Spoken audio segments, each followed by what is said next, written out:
Libre para elegir.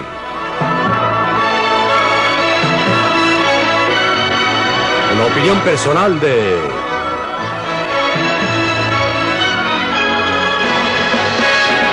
Milton Friedman.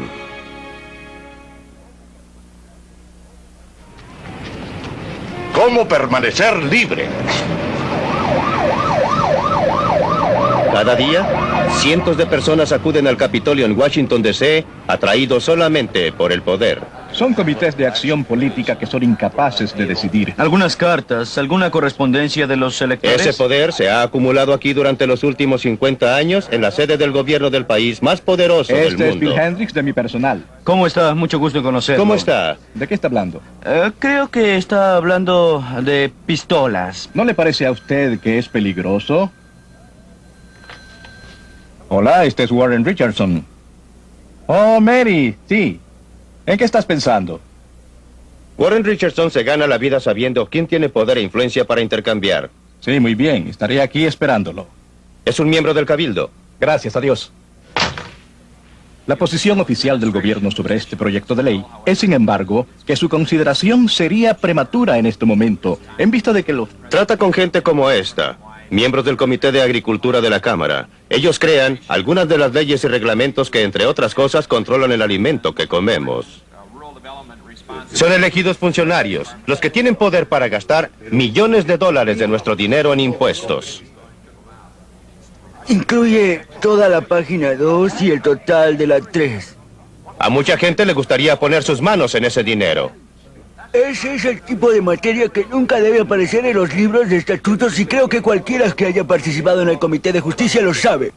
La forma de obtener una administración con sentido común es teniendo una administración con más sentido común en agricultura. El acceso es muy importante. Y la forma en que se obtiene también. Por ejemplo, antes solo existían pocos cabildos en esta ciudad. Y ahora registramos hasta 15,000 cabilderos, más el personal subsidiario, secretarias, recepcionistas y dactilógrafas. Y también la investigación correspondiente. Están llamando a todas las firmas legales imaginables. Así pues, existe una tremenda base de apoyo allá para los esfuerzos del cabildo. No demora mucho tiempo en darse cuenta que la concentración del poder en manos de unas pocas personas, sin importar cuán bien intencionadas, es una amenaza real a la libertad del individuo. Por supuesto que Warren Richardson no lo considera así. A través de los años, ha trabajado con éxito para algunos grupos con intereses especiales en energía, medio ambiente, salarios y precios. Hoy día, está alegando el caso de otro interés especial, el Comité de Acción Nacional de la Reforma de la Ley Laboral, tratando de mover las influencias hacia su punto de vista. Eso es tirar las cosas por sobre la borda. Eso es ir demasiado lejos. Casi no existe un momento en que los corredores de los edificios de oficinas del Congreso no estén llenos de gente que espera su oportunidad para ver e influenciar al hombre elegido en el centro del poder. En esa legislación, para fondos de las comunidades por 50,000 y menos, las metas de la ley existente y ciertos requisitos documentales estatuidos a menudo son poco realistas para las comunidades más pequeñas. Los acuerdos logrados aquí nos afectan a todos, y a veces en forma que desaprobamos. Pero no culpen a la gente que adopta los acuerdos. Solo están buscando su propio interés, que puede ser tan pequeño como ganarse $1 o tan amplio como tratar de reformar al mundo. Nosotros, los ciudadanos, tenemos la culpa porque hemos entregado tanto de nuestras vidas, de nuestras decisiones personales al gobierno, y ahora descubrimos que el gobierno en realidad limita severamente nuestra libertad.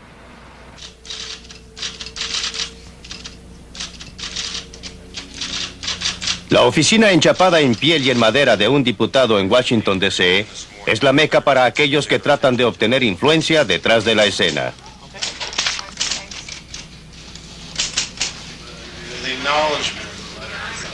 Puede ser difícil para un político trazar su camino entre grupos de intereses especiales. Para mantenerlo elegido, necesita votos, y para obtener votos a menudo tiene que hacer tratos. Esto para que nuestro partido vuelva a la Casa Blanca. Si el señor presidente envía políticas que los republicanos apoyen, a menudo es un asunto frustrante. Cuando la gente lo visita no es con fines de debate y diálogo o de discusión sobre algo, sino simplemente para pedir su interés especial o su única preocupación. Aquí es cuando se pone sumamente difícil porque puede existir un número igual al lado opuesto de la moneda.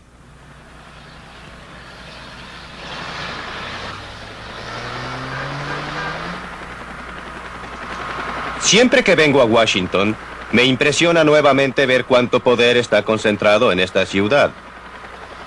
Pero debemos comprender el carácter de ese poder. No es un poder monolítico en unas cuantas manos, como sucede en países como la Unión Soviética o la China Roja.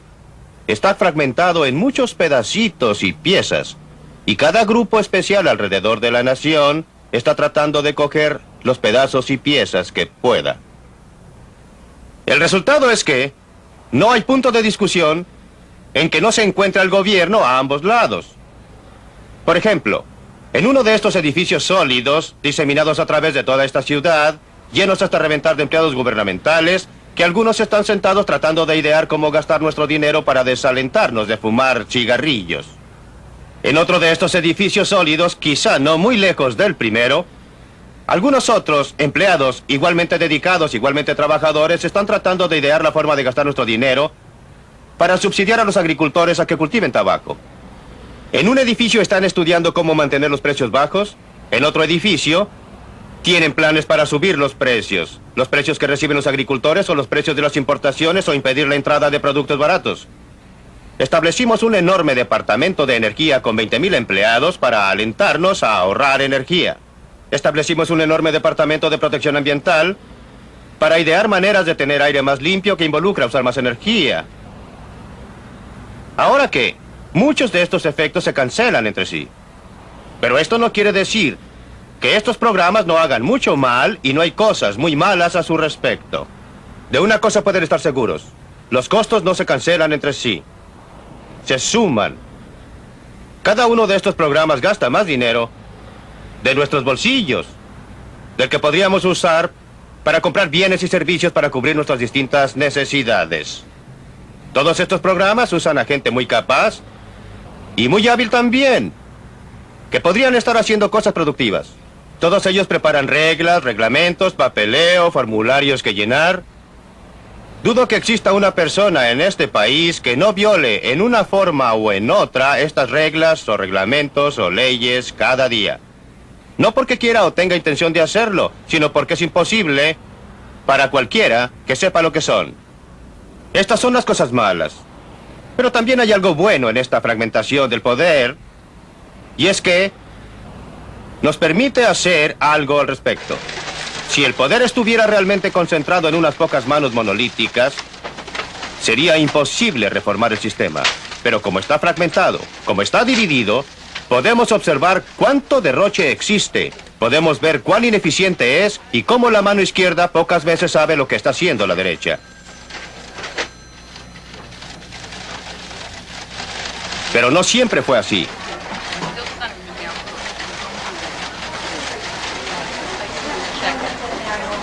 Los ejércitos de burócratas que administran nuestras vidas adoptan nuestras decisiones, gastan nuestro dinero, todo supuestamente para nuestro bien.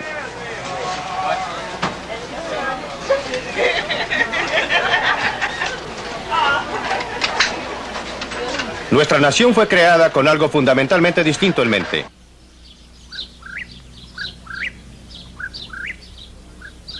Hace casi 200 años, un grupo notable de hombres se congregó en esta habitación para escribir una constitución para la nueva nación que habían ayudado a crear unos pocos años antes. Eran un grupo de gente sabia, culta y preparada. Habían aprendido una lección de la historia que dice: el gran peligro para la libertad es la concentración del poder, especialmente en manos de un gobierno. Estaban decididos a proteger a los ciudadanos de los nuevos Estados Unidos de América contra ese peligro. Y redactaron su constitución con eso en mente. Esa constitución nos ha servido bien, nos ha permitido conservar nuestra libertad durante 200 años. Pero en los últimos 50 años, hemos estado olvidando la lección que los hombres sabios conocían también. Al considerar al gobierno como una amenaza para nuestra libertad, hemos llegado más y más a considerarlo como un benefactor del cual emanan todas las cosas buenas. Hemos asignado cada vez más tareas de gran importancia al gobierno. Le hemos entregado una fracción cada vez mayor de nuestra renta para que la gaste por nuestra cuenta. Y todos pueden ver los resultados. Son desilusionantes. Las grandes expectativas no se han logrado. Y nuestras libertades han sufrido en el proceso.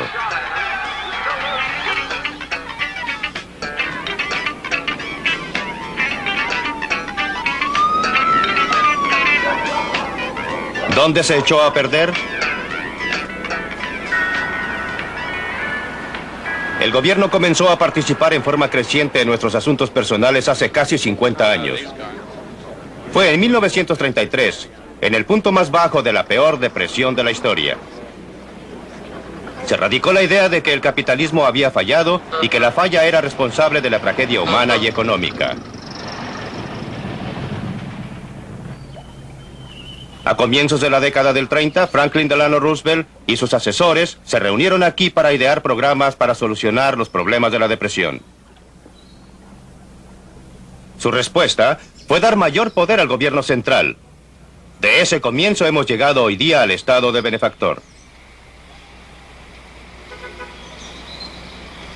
Esta Empire State Plaza en Albany, en Nueva York, es un buen ejemplo de la diferencia entre el poder público y político y el poder económico privado. Fue construido mientras Nelson Rockefeller fue gobernador del estado de Nueva York.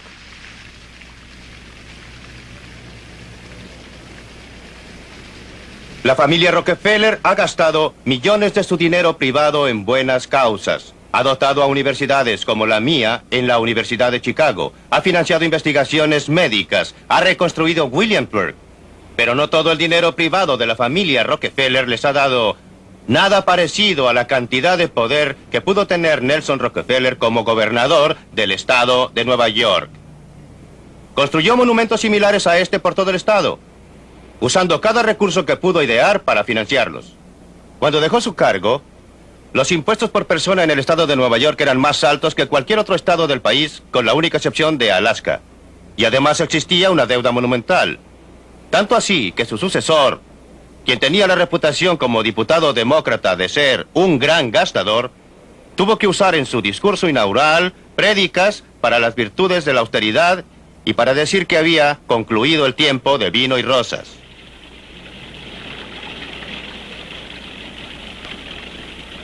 Mire esta silueta de los edificios contra el cielo. Es Chicago y creo que es muy hermoso. Gran parte de los edificios tienen menos de 20 años. Estos altos edificios fueron construidos por la empresa privada para ser usados por la empresa privada. No por el gobierno para ser usados por los burócratas. Estos son monumentos productivos, no una carga para el contribuyente. Una carga que casi ha llevado a la quiebra a la ciudad de Nueva York. La ironía es que gran parte fueron las buenas intenciones las que nos llevaron donde estamos hoy día. Una nación gobernada por imperios burocráticos. Me pregunto si cuando construyeron este edificio se dieron cuenta que iba a resultar con el aspecto de una fortaleza. Desde modestos comienzos en 1953, el Ministerio de Salud, Educación y Bienestar se ha convertido en un verdadero imperio. Solo una pequeña parte de su personal total está instalado en este edificio, que es su casa matriz, solo 2.000 burócratas. Su presupuesto es el tercer presupuesto más grande de todo el mundo, solo sobrepasado por el presupuesto total de los Estados Unidos y el de la Unión Soviética.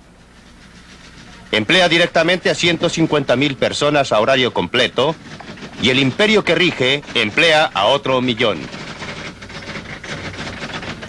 Más de una de cada 100 personas en los Estados Unidos trabaja en el imperio del Ministerio de Salud, Educación y Bienestar.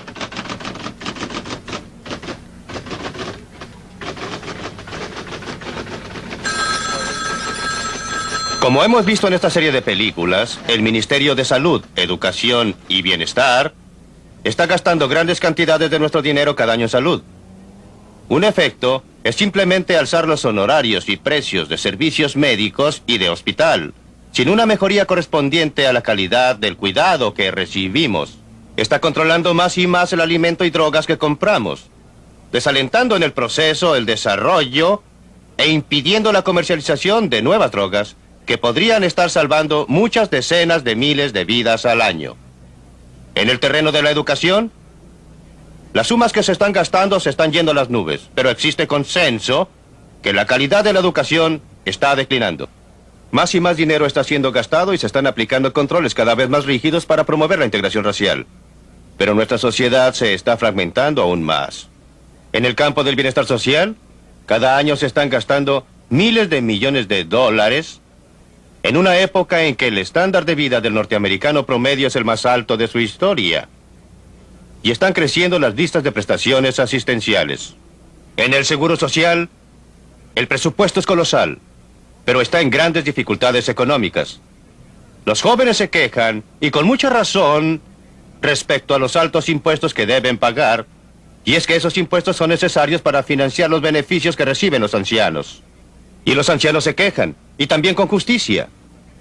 Y es que es difícil para ellos mantener el estándar de vida que se les indujo a esperar de un sistema que fue promulgado para asegurarse que los ancianos jamás se convirtieran en objetos de caridad. Ha tenido como resultado que un número creciente de nuestros mayores estén en esas listas. De acuerdo a su propia contabilidad, el HEW perdió en un año, y debido al fraude, abuso y derroche, una cantidad de dinero que habría construido bastante más de 100,000 casas que costaran $50,000 cada una. Con razón, esas iniciales cada vez más significan cómo estimular el derroche.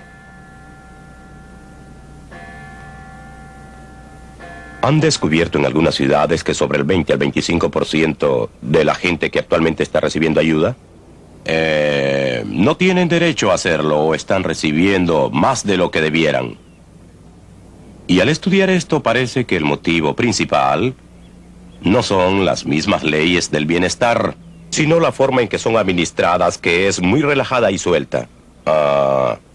Uno de los casos más famosos acaba de ocurrir la semana pasada. Arrestaron a una mujer en el sur de California. La llaman la reina del bienestar. Durante los últimos 6 o 7 años, ella recibió $300,000 en pagos asistenciales. Después de impuestos, si usted lo considera sobre una base antes de impuestos, podría ser el equivalente de más de $1 millón antes del impuesto a la renta. Ella y su marido estaban viviendo en una hermosa casa de $170,000, tenían buenos autos y... Ella tenía una técnica muy simple, usaba nombres ficticios, nombres falsos, y firmaba, creo que en distintas agencias de bienestar. Ella iba y cobraba sus cheques. Debe hacerse algo respecto a este estado escandaloso de cosas. ¿Qué mejor decisión burocrática que establecer un departamento especial, repleto de computadores y empleados fiscales, todos dedicados a descubrir despilfarros, usando el dinero de los contribuyentes, por supuesto, al hacerlo? $27,5 millones el primer año. Como escribió Adam Smith hace más de 200 años, en el mercado económico, la gente que solo trata de servir sus propios intereses privados son conducidos por una mano invisible para servir los intereses públicos, los que no tenían intención de promover. En el mercado político también opera una mano invisible, pero desgraciadamente opera en dirección contraria. La gente que solo quiere servir a los intereses públicos son llevados por una mano invisible a servir los intereses privados que no tenían intención de promover. La razón es simple. Como hemos visto, en un caso tras otro, el interés general está desparramado entre millones y millones de personas. El interés especial está concentrado. Cuando los reformadores logran que una medida sea aprobada, siguen con otra cruzada, sin dejar a nadie atrás que proteja el interés del público. Pero en realidad dejan atrás algún dinero y algún poder. Y los intereses especiales que se benefician de ese dinero y ese poder rápidamente los ganan a expensas de la mayoría del resto. Pero ahora, después de 50 años de experiencia, es obvio que no importa en realidad quién viva en esa casa. El gobierno continuará creciendo mientras el resto de nosotros crea que la forma de solucionar nuestros problemas es entregándolos al gobierno.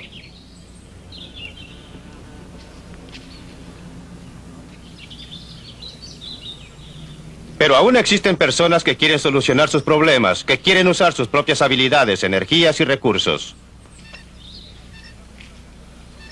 Encontramos una persona así aquí en el sur de California.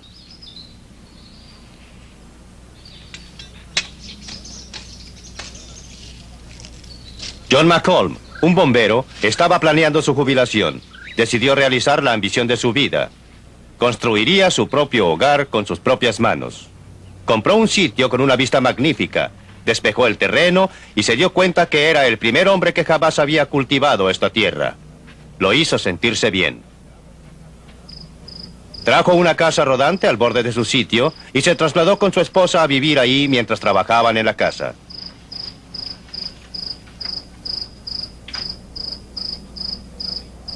Fabricó sus propios ladrillos, plantó árboles, aprendió carpintería y gasfitería. Todo iba bien cuando un día un funcionario local llegó con una advertencia.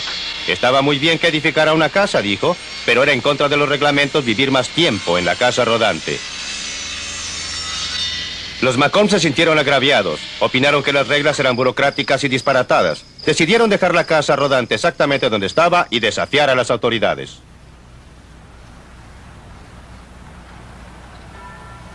Pat Brennan se convirtió en casi una celebridad en 1978 porque estaba repartiendo el correo en competencia con la Oficina de Correos de los Estados Unidos. Con su marido se instalaron en un subterráneo en Rochester, Nueva York.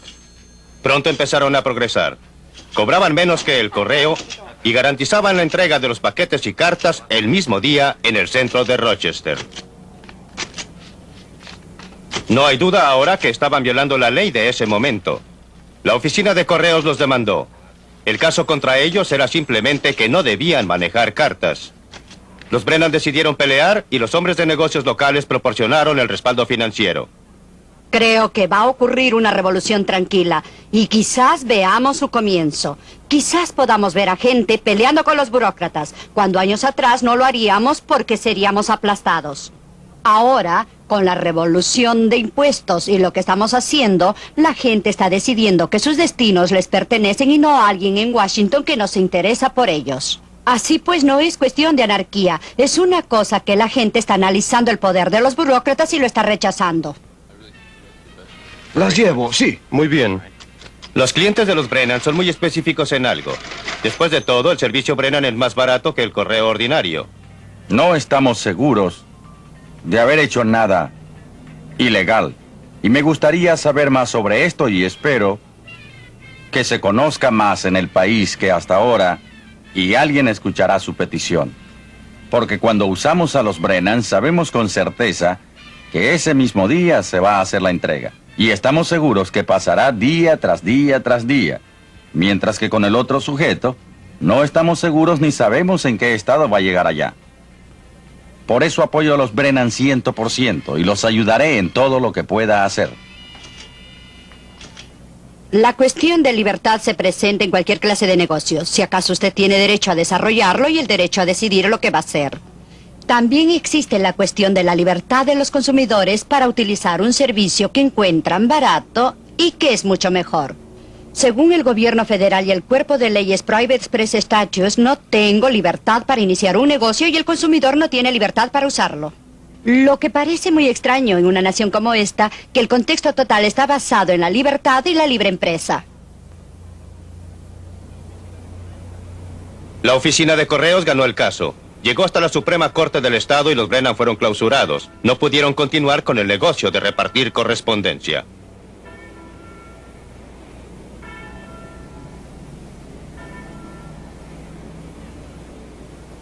Lo que han estado viendo es una reacción humana, natural, al intento de otras personas de controlar su vida cuando usted opina que no les corresponde. La primera reacción es resentimiento. La segunda es tratar de evadirlo. Y finalmente, se produce una declinación en el respeto a las leyes en general. Esto no es algo especialmente norteamericano. Sucede en todo el mundo, donde quiera que alguien trate de controlar a otra persona. Por ejemplo, observe lo que está sucediendo a los ingleses.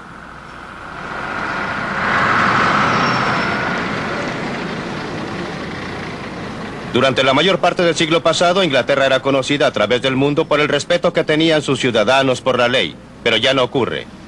Creo que es perfectamente justo decir que en los últimos 10 a 15 años nos hemos convertido en una nación de mentirosos. ¿Que cómo lo hacemos? En una variedad colosal de formas. Déjeme darle a usted un ejemplo. Tomemos un pequeño almacenista en un área rural con muy poco movimiento. ¿Cómo gana dinero? Descubrió que al comprar a través de mayoristas regulares, él siempre tiene que usar facturas. Pero si va y paga al contado y compra sus mercaderías allí, entonces la utilidad que obtenga sobre esas mercaderías no estará sujeta a impuesto porque los inspectores de impuestos simplemente no saben qué tiene la mercadería.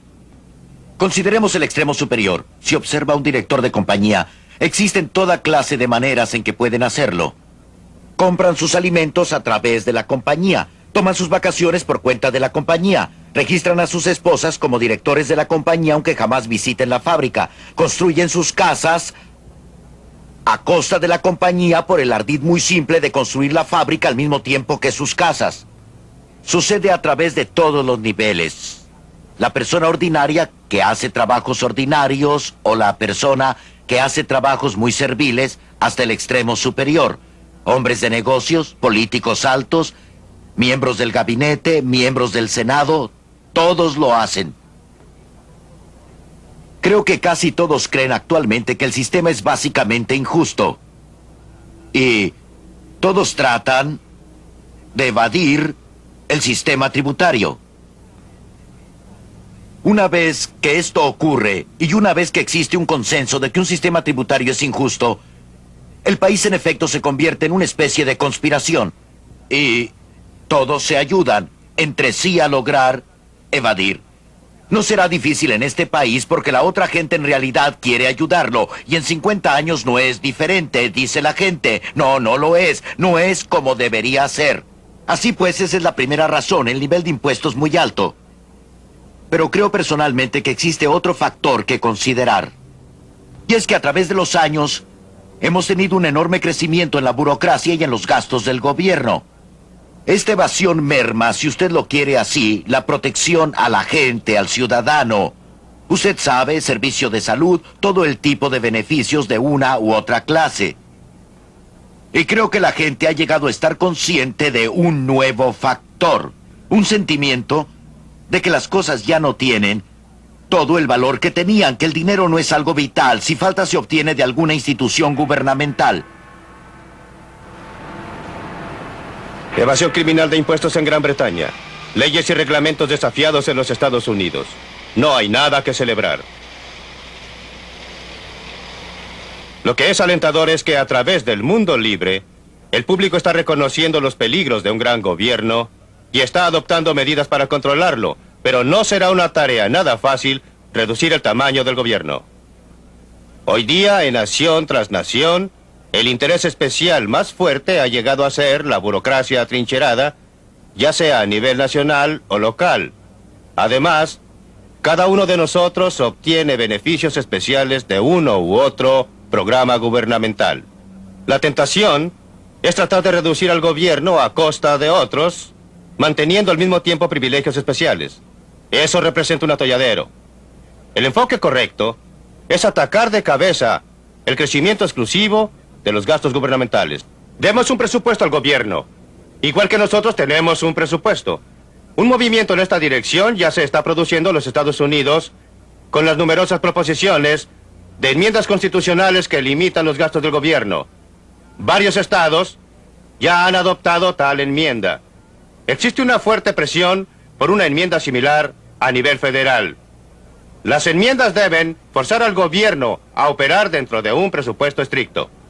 Cada interés especial tendría que competir con otros intereses por una participación mayor en cierto pastel, en lugar de que todos puedan unir sus fuerzas a expensas del contribuyente. Este es un paso importante, pero es solo un primer paso. Ningún pedazo de pastel puede solucionar en sí todos nuestros problemas. Lo que se necesita es un reconocimiento público difundido de que el gobierno central debe estar limitado a sus funciones básicas, defendiendo a la nación contra enemigos extranjeros, conservando el orden en casa, mediando nuestras disputas. Debemos llegar a reconocer que la cooperación voluntaria a través del mercado y en otras formas es una manera mucho mejor de solucionar nuestros problemas en vez de entregarlos al gobierno. Aquí es donde radica gran parte de la fuerza futura de los Estados Unidos, en lugares como Otama, Iowa, donde vive gente de todos los niveles económicos. No existen barrios bajos en Otama, ni existen extremos ni de riqueza ni de pobreza. Todos son parte de una comunidad en la cual cada parte depende de las otras para una vida estable y feliz que vale la pena vivir. Esta es la clase de comunidad que formó el carácter de la América democrática.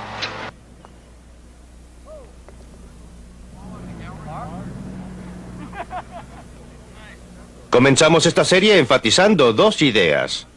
La idea de la libertad humana en la forma en que está indicada en la Declaración de Independencia de Jefferson y la idea de libertad económica en la forma expresada en la riqueza de las naciones de Adam Smith. Estas dos ideas, operando conjuntamente, lograron su mayor fruición aquí, en el corazón de América. Pero el carácter básico de la sociedad que crearon ha estado cambiando como resultado del nacimiento de otro juego de ideas. Hemos olvidado la verdad fundamental que los fundadores de este país conocían también, que la mayor amenaza a la libertad humana es la concentración del poder, ya sea en manos del gobierno o de otra persona. A través del mundo occidental, más y más de nosotros estamos reconociendo los peligros de una gran sociedad sobregobernada, pero se requerirá más que un reconocimiento del peligro. La libertad no es el estado natural de la humanidad, es un logro extraordinario y maravilloso.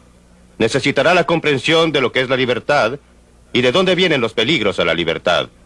Se necesitará valentía para actuar de acuerdo a este entendimiento, porque si no solo, vamos a conservar las libertades que tenemos y para realizar el potencial total de una sociedad verdaderamente libre.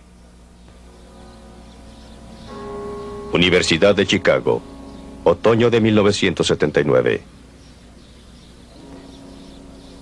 Milton, a través de toda su discusión, usted enfatiza dos cosas.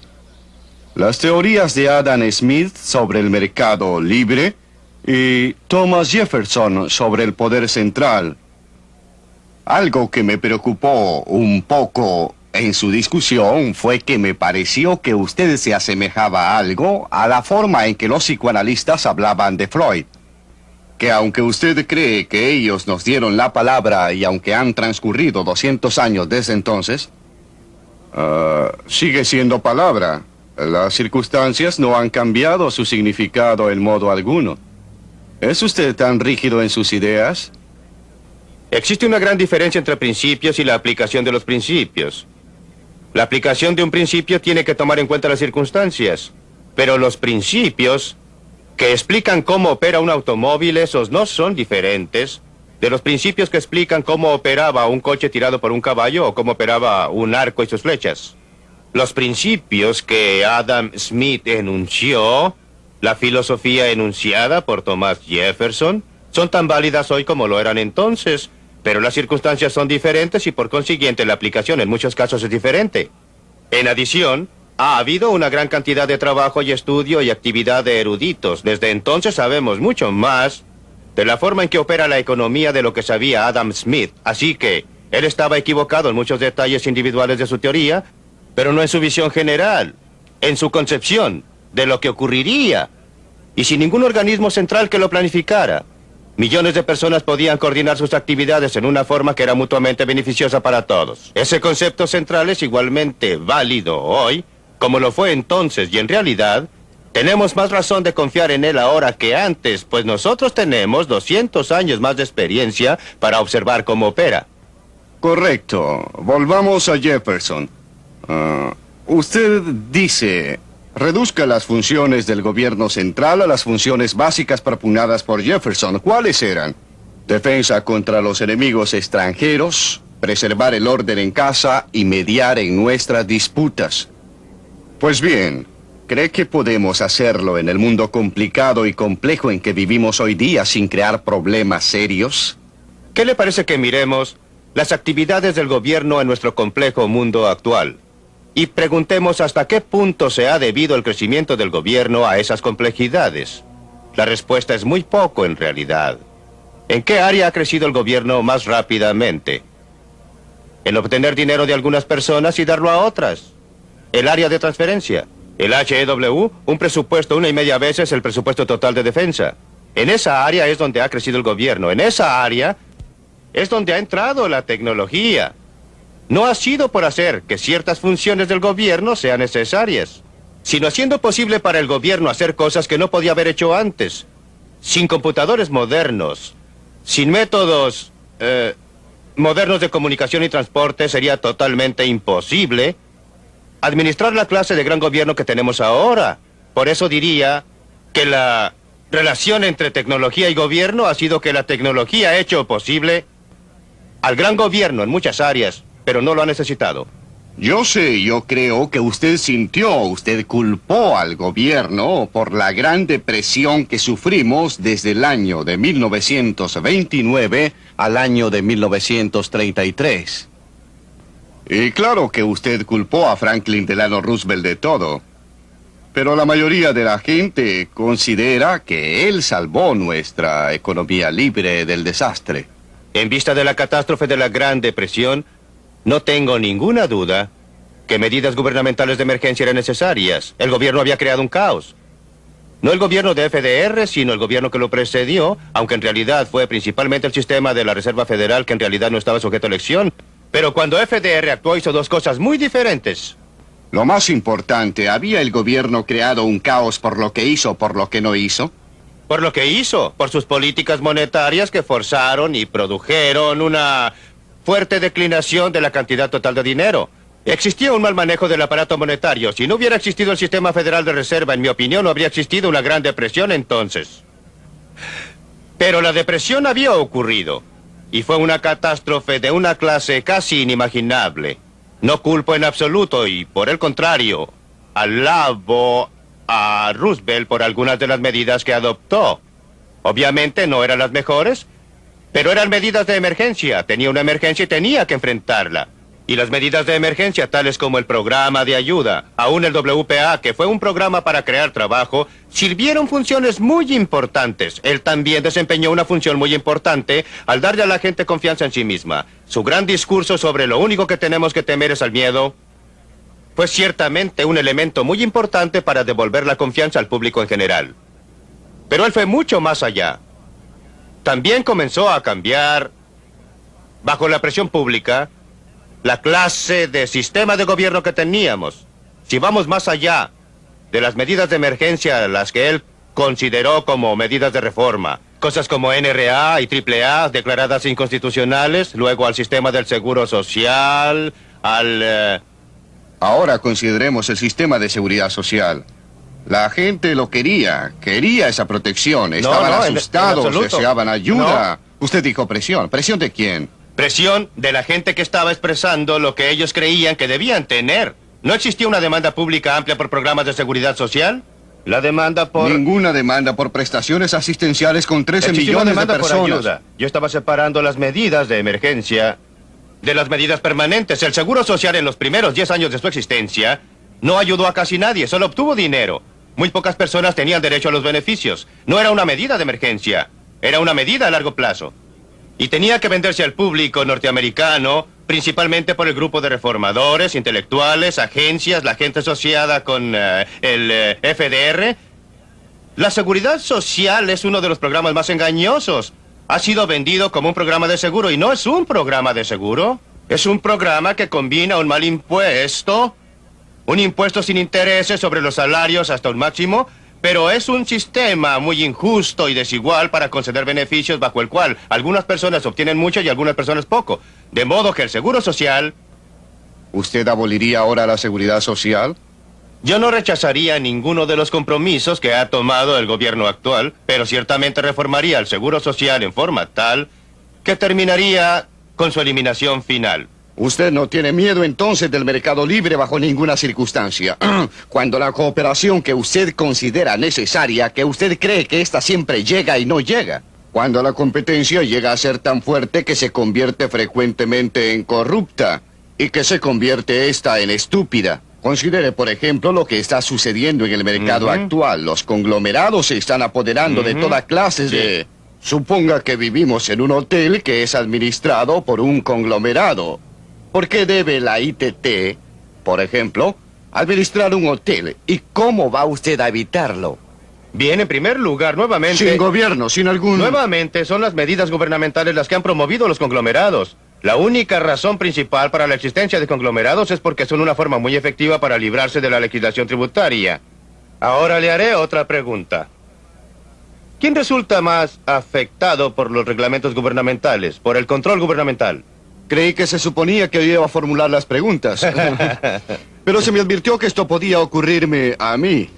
¿Quién es más afectado? ¿El hombre grande que lo puede manejar, que Puede tener un departamento separado para preocuparse del papeleo o el pobre. El hombre grande siempre puede cuidarse bajo cualquier sistema. Correcto. Por eso requerimos un sistema que dé menos ventajas al hombre grande. Y así el sistema bajo el cual puede lograr que el gobierno lo ayude le da la mayor ventaja, no la menor. Usted dice que yo le tengo miedo a la codicia, a la falta de cooperación, claro. Siempre debemos comparar lo verdadero con lo verdadero. ¿Cuáles son las alternativas reales? Si observamos a la historia, si volvemos al siglo XIX, cuando todos siempre hablaban de la era en que el varón ladrón se paseaba por el país y subyugaba a los pobres bajo sus talones, ¿qué descubrimos? Que hubo el mayor flujo de actividad caritativa voluntaria en la historia del mundo. Esta Universidad de Chicago es un ejemplo. Fue fundada por contribuciones de John D. Rockefeller y otras personas. Los colegios y universidades a través del Medio Oeste. Si usted pregunta cuándo fue fundada la Cruz Roja, o el Ejército de Salvación, o los Niños Exploradores, descubrirá que todo eso sucedió durante el siglo XIX, en la era del capital rapaz no regulado. Milton, me gustaría volver a la cuestión de los conglomerados. Acepto lo que usted dice de la política de concentración de gobierno central, del gobierno, o si usted quiere, o como quiera llamarlo. Él es responsable del crecimiento de los conglomerados. ¿Qué podemos hacer al respecto? Nada. ¿Debe el gobierno tratar de deshacerlos? ¿Debe alguien tratar? No. ¿Debemos dejarlo fracasar? Los debe dejar fracasar, por supuesto. Me opongo fuertemente a que el gobierno los sancione. Debe dejarlos fracasar.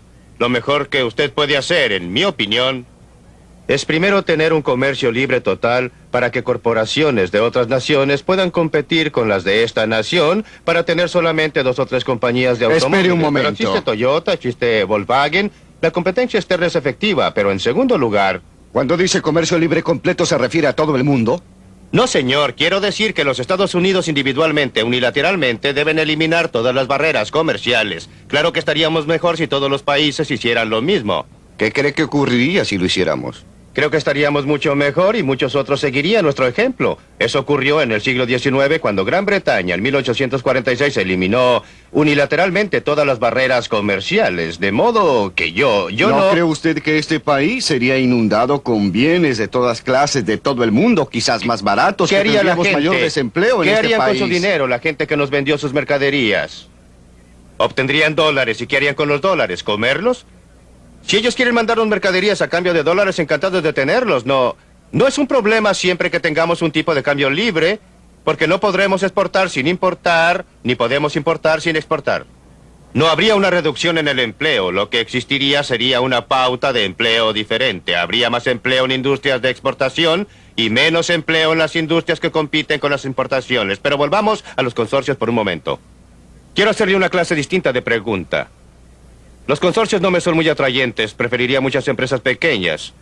Pero existe toda la diferencia en el mundo entre un consorcio privado y uno gubernamental. En general, el consorcio gubernamental le puede sacar dinero a usted sin que usted quiera dárselo. Usted y yo pagamos por Amtrak y por el déficit de correos, sin importar si usamos o no los servicios de Amtrak o del correo. Yo no pago a su consorcio a menos que arriende uno de sus departamentos. Obtengo algo por mi dinero. Con los malos que son los conglomerados privados, son menos malos que una de las alternativas. Supongamos que yo esté de acuerdo con casi todo lo que usted dice y que digo que sería si usted maravilloso está de si acuerdo con todo lo que yo digo, sería un ser extraordinario. No dije que estoy de acuerdo, dije supongamos que estoy de acuerdo con el fin de discutir. No podemos comenzar de cero. ¿Cómo deshacemos lo que hemos hecho? Es lo más difícil. Usted, no yo. Ese es el problema más difícil y estoy de acuerdo en que es la cuestión real secreta. ¿Cómo vamos desde donde estamos a donde queremos ir? No podemos llegar allá de la noche a la mañana. No podemos llegar allá simplemente eliminando las cosas que no debían haber sido ejecutadas. Como en el caso de la seguridad social, la tenemos. Y tenemos que cumplir nuestras obligaciones. Por eso tenemos que desarrollar una serie de políticas que nos permitan movernos gradualmente de donde estamos a donde queremos estar. El primer paso y el más importante, en mi opinión, es dejar de movernos en dirección errónea. Milton, usted dijo que a través del mundo libre el público está reconociendo el peligro del gobierno grande y está adoptando medidas para controlarlo. Pero ¿cómo? Con el ejemplo de lo que la libertad ha logrado, ¿explica usted que los nuevos países que se han estado creando vayan todos camino a la dictadura? El clima intelectual de opinión tiene una enorme influencia en lo que sucede. Y la actitud popular intelectual en los países libres para los países pobres ha sido que tienen que tener un gobierno centralizado. Y eso ha servido a los intereses de pequeños grupos selectos en esas naciones. En una nación atrasada tras otra, lo que ha sucedido es que han obtenido su libertad supuestamente del gobierno colonial. Un pequeño grupo selecto ha administrado el país para su propio beneficio y a costa de los pobres. Es una tragedia de nuestra era. Cambia el clima de opinión en los países principales. A medida que cambia el clima de opinión, a medida que la filosofía, la actitud, lo que está enseñando en las universidades sea diferente, usted verá que esos otros países atrasados lo seguirán. ¿Existe alguna evidencia en ese sentido? Si usted observa los países atrasados que están actuando en la mejor forma para ellos. Hay lugares como Hong Kong, como Singapur, como Taiwán, como Corea. No son países libres en nuestro sentido del término, no lo son. pero ellos tienen muchos más elementos de libertad. Un ámbito mayor para la iniciativa individual que muchos de los otros países del mundo que han llegado más allá en dirección del control comunista centralizado. ¿Cómo? Singapur, por ejemplo, y Taiwán tienen una economía, como usted dice, muy libre. ¿Cómo permanecen libres sus economías y sus políticas cuando su libertad humana está reprimida? Y según entiendo, en muchos casos, severamente, no tienen las libertades que nosotros, de prensa, de religión. La libertad económica es una condición necesaria para toda libertad humana, pero no es una condición suficiente. Usted puede tener una economía que es libre en gran parte con grandes elementos de restricción. Por ejemplo, déjeme considerar la experiencia norteamericana antes de la Guerra Civil. Tenía una mezcla de una libre economía, en gran parte con un segmento de la población como esclavos en situación de servidumbre involuntaria. Pero aun cuando no se tiene una libertad política completa, en el caso de Singapur o Taiwán, los seres humanos son más libres que en esas sociedades en que tampoco existe la libertad económica. Si usted compara la situación de la gente en un lugar como Singapur con la situación de la gente en un lugar como China o como en Indonesia, usted verá que la libertad económica es un componente muy importante de la libertad total. No es algo diferente, no es algo separado. La libertad económica es parte de la libertad total y para la mayoría de la gente la más importante.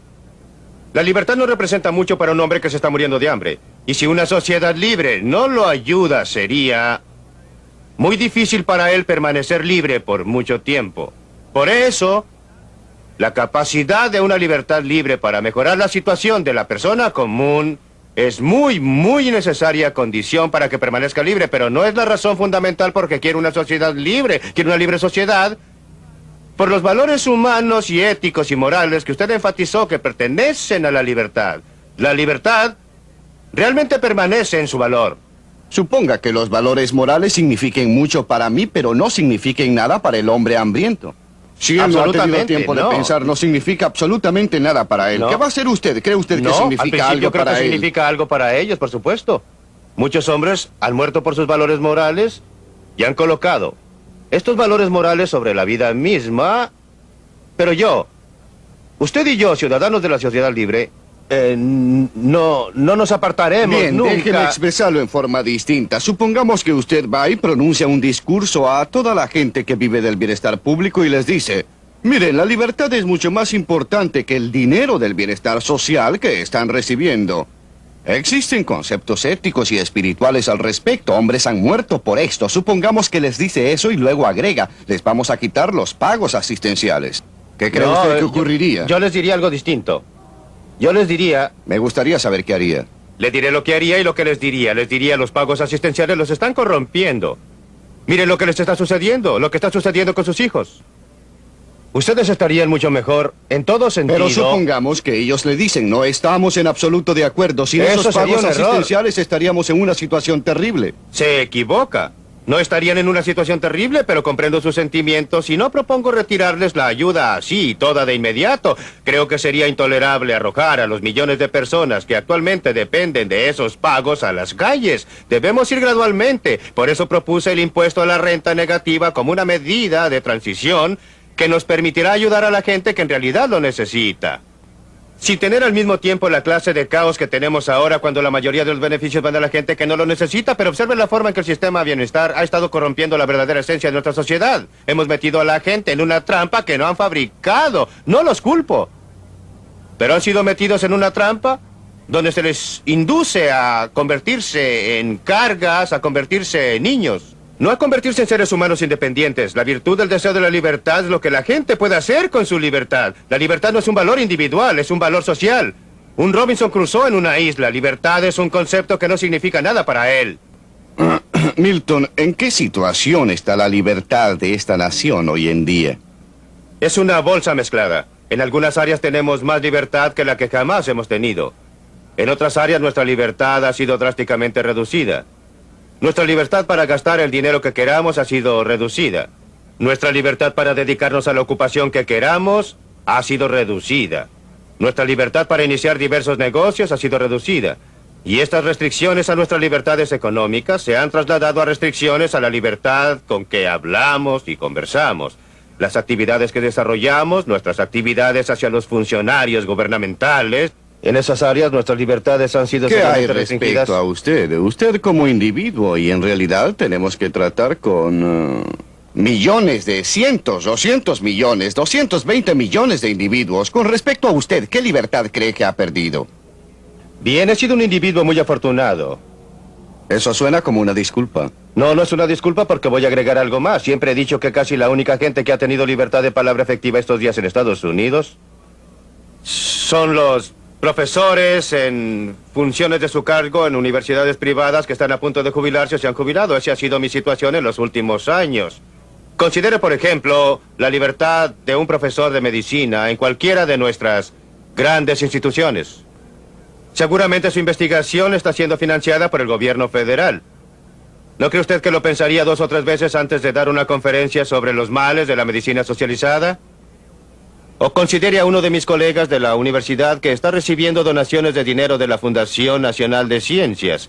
¿Cree usted que en realidad se siente libre para hablar respecto al punto de si el gobierno debiera estar financiando dicha investigación? Por supuesto, no se debe tener libertad sin costo.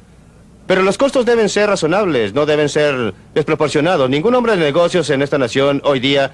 ¿Por qué actualmente los hombres de negocios son tan tímidos en lo que dicen? Hay muy pocos que están dispuestos a expresarse, a decir abiertamente lo que piensan. ¿Por qué? ¿Respecto a qué? Respecto a cualquier cosa, considere, por ejemplo, los intentos del presidente Carter para imponer controles voluntarios de salarios y precios. Casi no existe un hombre de negocios en esta nación que no lo considere espantoso. Aproximadamente solo 2 o 3 hombres de negocios han tenido el valor de ponerse de pie y decir algo al respecto. Pero nuevamente, como digo, vaya donde mis colegas académicos. Muchos de ellos piensan como yo, que el gobierno está destinando demasiado dinero, que han existido demasiados subsidios de universidades y colegios estatales a lo largo de la línea. Sin embargo, pocos están dispuestos a hablar. Milton, ¿qué hay respecto a la generación que no conoce lo que es la libertad como usted la conoció? Y por consiguiente no le importa tanto lo que ha sucedido, da por sentado el estado actual de cosas. Creo que es un problema real y que estamos viviendo de nuestra herencia. Hemos heredado una filosofía y una serie de actitudes y tienden a erosionarse. La gente se acostumbra a lo que conoce. Existe una enorme tiranía del status quo y la mayoría de la gente, la mayor parte del tiempo, acepta las circunstancias que lo rodean. Existe un impulso humano natural hacia la libertad que siempre se ha expresado. Pero es más fuerte o más débil y creo que un gran peligro en continuar a lo largo del camino actual es que perderemos aún más de nuestra herencia, aún más de nuestros valores básicos, de nuestras creencias básicas de libertad, y protestaremos menos a medida que se nos quiten más y más libertades. El verdadero valor de la libertad es que proporciona diversidad y a su vez la diversidad es la verdadera protección de la libertad. A la gente que le gusta vivir en las ciudades puede vivir en ellas. A la gente que le gusta la impersonalidad de una metrópolis puede vivir en una metrópolis. Tenemos lealtades para nuestras iglesias, nuestras universidades, nuestros colegios, nuestros clubes, nuestras ciudades, nuestros estados. Es esta diversidad, el hecho de que no se nos impone una conformidad monolítica, que es la fuente de protección de nuestra libertad y el fruto de la libertad. Es porque La libertad protege la diversidad, permite... Usted recordará la frase de Mao que dijo que iba a permitir que 100 flores florecieran. Por supuesto no lo hizo. Tan pronto como la gente habló y las flores florecieron, las cortó. Es el florecimiento de muchas flores, el hecho de que usted tiene todas esas diferentes individualidades, lo que produce los grandes logros de la civilización y proporciona la esperanza y protección de nuestra libertad. ¿Está diciendo usted entonces que aún existen bolsillos de libertad en el país? Lo que yo dije antes fue que es una bolsa mezclada. En ciertos aspectos tenemos mayor libertad que antes, pero en otros aspectos hemos tenido mucha menos libertad. Por supuesto que existen grandes bolsillos de libertad. Este es todavía un país libre. No debemos confundir la tendencia con la situación. Nos hemos estado alejando de la libertad. Nuestra libertad está en peligro, pero de ningún modo ha sido completamente destruida y creo que existe un componente bastante fuerte de la libertad de nuestra sociedad que nos permitirá conservarla, que vamos a volver atrás esta tendencia y a reducir el gobierno al tamaño adecuado. Vamos a establecer las bases para un resurgimiento, para un florecimiento de aquella diversidad que ha sido el producto real de la libre sociedad.